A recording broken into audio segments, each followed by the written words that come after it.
Well, I mean, look, man, I played that a lot longer than I anticipated. So I don't know. I like it. I really love the opening. The opening is fantastic. Wonderful world building for the most part. Once you start flying in the car, you're like, okay, it's enough. But up until that point, you're like, oh, this is really fucking cool world. I like the world. I don't like the constant bantering between the hand and the whatever, the glove and the dude. I think it's annoying. This is a passive security system with a laser relay. I've seen stuff like this plenty of times. You need a color code. Unfortunately, we don't have any codes. You'll have to try to decipher it using logic. Seriously?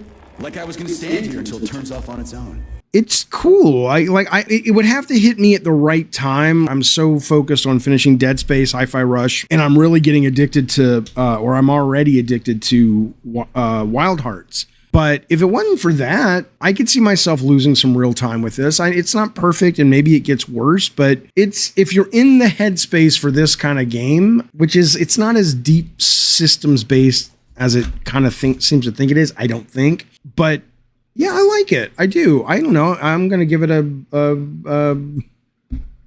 my enjoyment of that playtime was like a 7.5, 8. It was good. It was fun. We'll be fascinated to know if I ever come back to it. But here's what's fascinating. Here's what I'll say. Think about this for a minute. I mean, think about the competition, because that is a game that in another time would have been must play.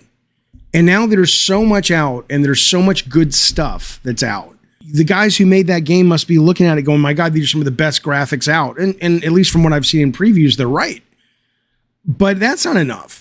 Right? I mean, it's like the graphics are great. The gameplay so far is solid. There's some annoying things, but the competition is so strong in the AAA and the AA and the indie that you need some magic. And I don't think this game has the magic, but it's cool. But I don't think we'll be seeing an Atomic Heart 2, but hopefully it's a shitty thing to say on a launch to a game. It's like, I can't wait to see what the team does next because they're clearly talented, but this ain't it.